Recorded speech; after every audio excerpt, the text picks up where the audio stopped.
आज हम बना रहे हैं बीफ रेशमी कबाब। बड़ी आसान इसकी रेसिपी और बहुत ही टेस्टी बनते हैं। चलो जी रेसिपी शुरू करते हैं। इसके लिए आपको चाहिए आधा किलो कीमा, जिसको कुट लेंगे चंगा, और इसमें सीक्रेट मसाला डाल देंगे जो मैं आगे आपको बताऊंगी। 1 टेबलस्पून अनियन पेस्ट जाएगा उसमें, 2 टीस्पून अदरक और लहसुन का पेस्ट जाएगा उसमें, और 2 टीस्पून हरी मिर्चों का पेस्ट जाएगा इसमें।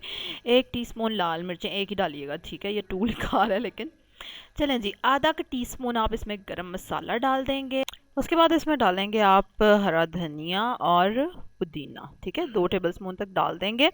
और फिर हम इसमें शामिल करने वाले हैं और बहुत ही मज़े के मसाले, और एक सीक्रेट मसाला भी अभी मैंने आपको बताना है जो शुरू में मैंने डाला था। 1 टीस्पून रोस्टेड ज़ीरा, ठीक है, सूखा भून लेना है उसको पैन में या तवे पे। ये है 1 टेबलस्पून गंदम का आटा, इसको भी मैंने तवे पे भुना हुआ है। सारा कुछ मिक्स करके 2 घंटे के लिए फ्रिज में रख देंगे। उसके बाद हम उसको कोयले का धुआं देंगे। कोयले को अच्छी तरह दहका के उस पर थोड़ा सा ऑयल डाल देंगे और ढक्कन बंद। 10 सेकंड के बाद आपने ढक्कन उठा देना है और ये ज़बरदस्त हमारा बीफ रेशमी कबाब का बैटर रेडी हो गया। अच्छा, किसी ने गेस किया कि शुरू में कीमे में मैंने क्या शामिल किया होगा? अच्छा, इसकी क्वालिटी क्या होती है? रेशमी कबाब इसको इसलिए कहते हैं क्योंकि ये इतने सॉफ्ट बनते हैं और मुंह में डालते ही घुल जाते हैं, बिल्कुल कीमा कीमा टाइप चीज़ नहीं आ रही होती, और स्पेशली जिनके बच्चे अवॉइड करते हैं ना मीट, उनके लिए तो ये बहुत मज़े के हैं। अच्छा, ये देखिए रेक्टेंगुलर शेप में हमने इसके बना लिए, कोई भी शेप आप रख सकते हैं।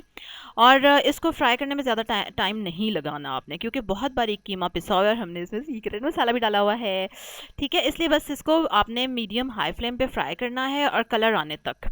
और वो सीक्रेट मसाला क्या है? दैट वाज कचरी पाउडर, ठीक है।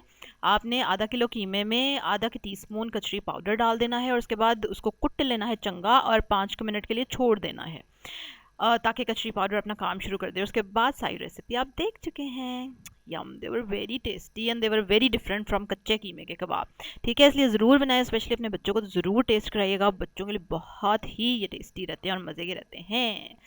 चलें जी, अब जल्दी से आप लाइक करेंगे मेरी वीडियो को, सब्सक्राइब करेंगे मेरे चैनल को, कमेंट करके ज़रूर बताएंगे आप ईद पे क्या स्पेशल बनाने वाले हैं। इसी तरह की मज़े मज़े की रेसिपीज़ देखने के लिए, ईद रिलेटेड रेसिपीज़ देखने के लिए सब्सक्राइब करें मेरे चैनल को, बेल आइकन पर ज़रूर क्लिक करें। कल एक और मज़े की रेसिपी के साथ आपसे मुलाकात होगी, तब तक के लिए अल्लाह हाफिज़।